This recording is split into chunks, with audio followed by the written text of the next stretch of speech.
வாங்க சாறு எடுத்துகிட்டு வந்துடலாம்.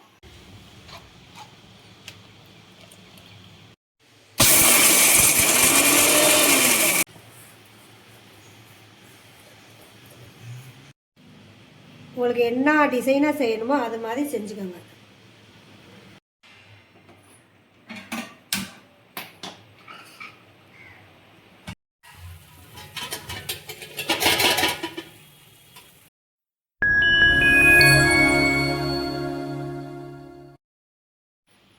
இன்றைக்கி என்ன பார்க்க போகிறோம்னா, அரிசி மாவில் பீட்ரூட் பாஸ்தா செய்ய போகிறோம்.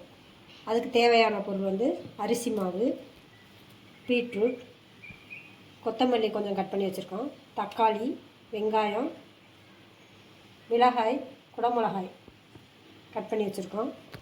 அரைக்கிறதுக்கு வந்து கடலைப்பருப்பு வறுத்து வச்சுருக்கோம், கொஞ்சோண்டு 1 ஸ்பூன் சோம்பு, பட்டை, ஏலக்காய் 2, அன்னாச்சிப்பூ வந்து சின்னதாக ஒரு சின்ன பீஸ். இது வந்து தனியாக நம்ம வந்து மிக்சியில் வலுவலுன்னு அரைச்சிக்கிற போகிறோம். பீட்ரூட்டை வந்து சாறு எடுக்க போகிறோம். பீட்ரூட் சாறில் தான் வந்து மாவு பிசைய போகிறோம். பீட்ரூட்டை வந்து சாறு எடுத்துகிட்டு வந்துடுவோம். வாங்க கொஞ்சம் அடுப்பு பற்ற வச்சு கொஞ்சம் சுடு தண்ணியை காய வச்சுக்குவோம். மாவு பிசைய அடுப்பை பற்ற வச்சுக்குவோம்.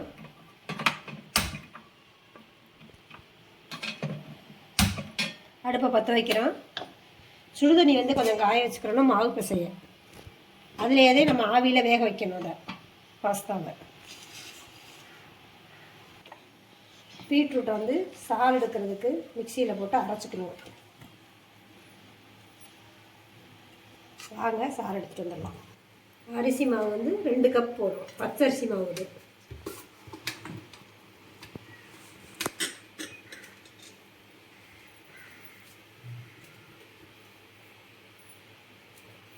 ரெண்டு கப் போட்டுக்கோம். இந்த சுடுதண்ணியில் பிசையணும். பீட்ரூட் சாரோட சேர்ந்து பிசைய போகிறோம். இப்போ பீட்ரூட்டை அரைக்க போகிறோம்.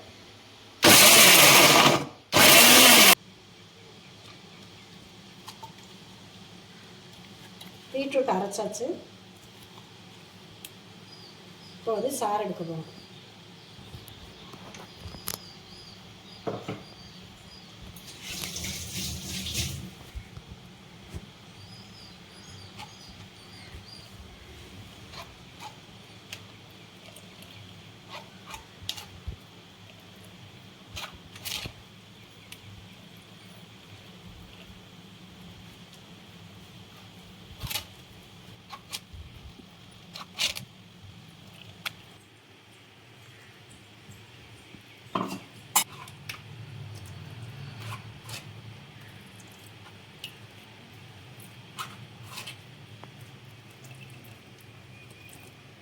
சுடு தண்ணியை ஊற்றிட்டேன், பிசைய போகிறோம். அதனால் சுடு தண்ணியே ஊற்றி சாருக்குமே அப்படியே சுடு தண்ணியை ஊற்றிட்டேன் எடுக்கிறேன். சாறு வந்து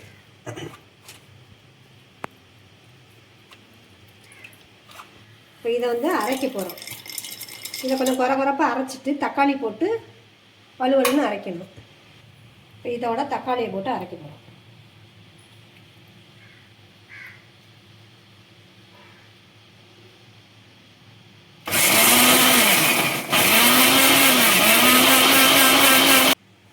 இப்போ இந்த அளவுக்கு வலுவலுன்னு அரைச்சி வச்சுருக்கோம். இப்போ மாவு பிசைய உப்பு 1 ஸ்பூன் உப்பு போடுறோம். மாவு வந்து பாஸ்தா செய்கிறதுக்கு வந்து கொஞ்சோண்டு நல்லெண்ணெய் ஊற்றுறோம்.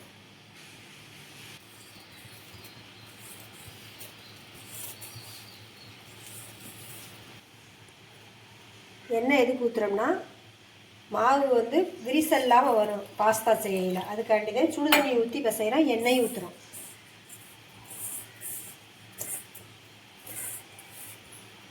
நீங்கள் சூடாக ஊற்றையில் கரண்டி வச்சு பிசைஞ்சுக்கோங்க.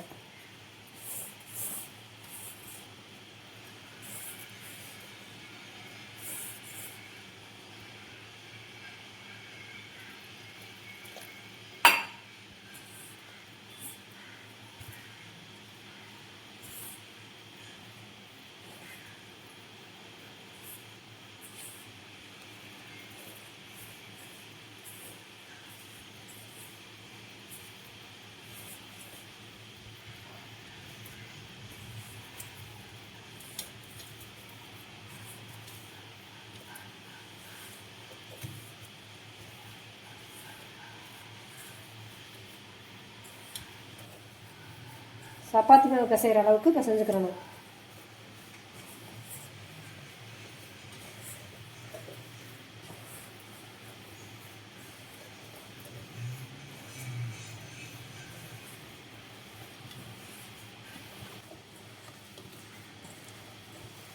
ஒரு சிலருக்கு வந்து பீட்ரூட் வந்து காய் வச்சு சாப்பிட பிடிக்காது. இந்த மாதிரி நீங்கள் செஞ்சு சாப்பிட்டீங்கன்னா உங்களுக்கு ரொம்ப பிடிக்கும். இது மாதிரி செஞ்சு பாருங்கள். கலர்ஃபுல்லாகவும் இருக்குது, குழந்தைகளும் ரொம்ப விரும்பி சாப்பிடுங்க.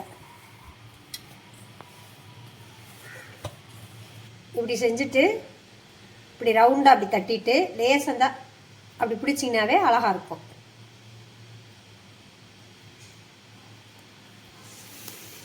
நீங்கள் லேசாக எண்ணெய் தொட்டுக்கோங்க.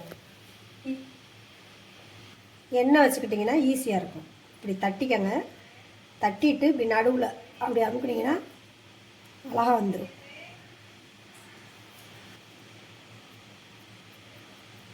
பிள்ளைகளுக்கு ரொம்ப பிடிக்கும் அது.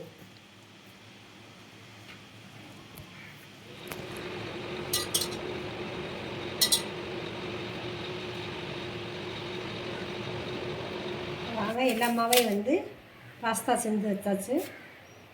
நம்ம வந்து இதை ஆவியில் வந்து வேக வைக்க போகிறோம். இட்லி தட்டில் வந்து நீங்கள் எதில் வச்சு கூட எதில் வேக வைக்கணும் வேக வச்சுக்க. ஆவியில் வேக வைக்கணும்.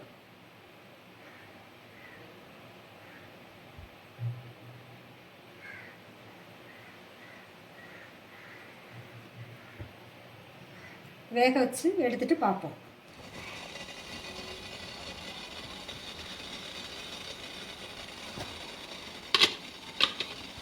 வாங்க, மூடி போட்டு மூடிடுவோம். ஒரு 10 நிமிஷம் வேகட்டும். வாங்க, வேகட்டும். அது மசாலா ரெடி பண்ணிக்குவோம்.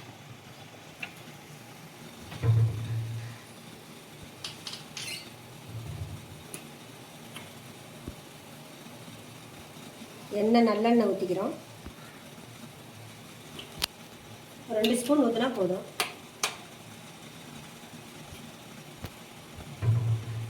எண்ணெய் காஞ்சிருச்சு. வெங்காயத்தை வதக்குறோம். குடமிளகா போடுறோம்.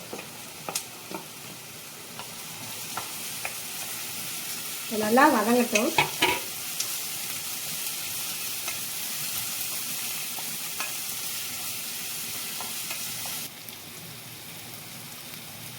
மஞ்சத்தூள் 1/4 ஸ்பூன், தனி மிளகாய்த்தூள் 1 ஸ்பூன். நீங்கள் தேவைக்கு தக்கனா போட்டுக்கோங்க. கம்மியாக போடனாலும் போட்டுக்கோங்க, கூட போடனாலும் போட்டுக்கோங்க. காரம் உங்களுக்கு எவ்வளோ தேவையோ அது போட்டுக்கோங்க. 1 ஸ்பூன் போட்டிருக்கோம். மிளகுத்தூள் 1/4 ஸ்பூன். கரம் மசாலா 1/4 ஸ்பூன். இஞ்சி பூண்டு பேஸ்ட்டு 1 ஸ்பூன்.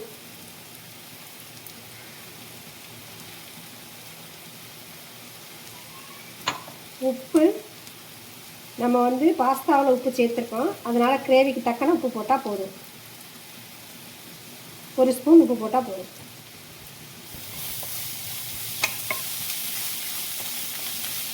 நல்லா வதங்கட்டும்.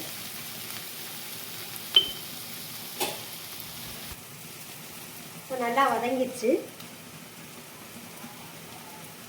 மசாலா அரைச்சி வச்சதை போடுறோம். கடலைப்பருப்பு, சோம்பு, பட்டை, இதெல்லாம் தக்காளியெல்லாம் அரைச்சோம்னா அதை வந்து இதில் சேர்த்து வதக்கணும். வதக்கிட்டு தேவையான அளவு நம்ம கிரேவிக்கு தண்ணி ஊற்றிக்கணும்.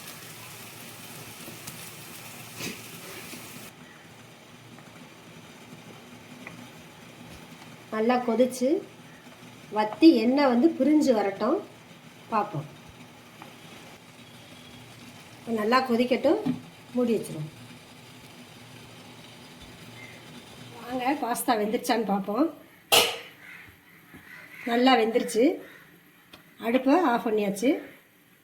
இந்த பாஸ்தாவை பூரா இந்த கிரேவியோட போது சேர்ப்போம். ஒன்று சேர்ப்போம்.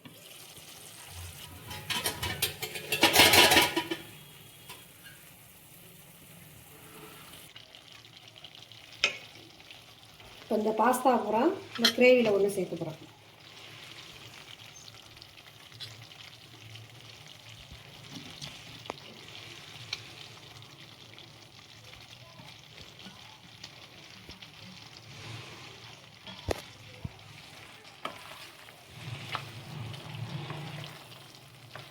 நல்லா அப்படியே மிக்ஸ் பண்ணிக்கோங்க.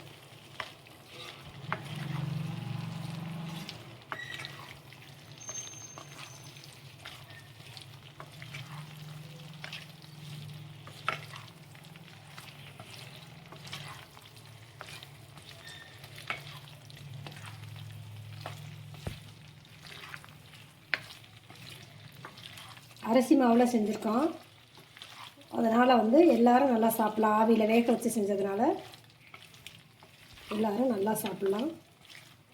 நல்லா சுவையாக இருக்கும்.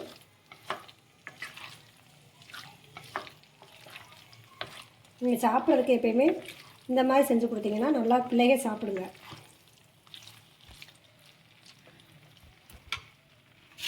இப்போ ஆஃப் பண்ணிடுறோம். மல்லியிலே தூளும்.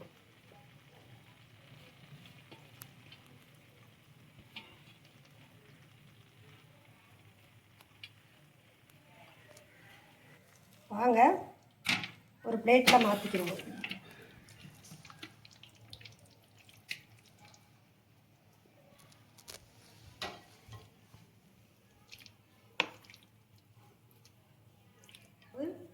Beetroot pasta ready.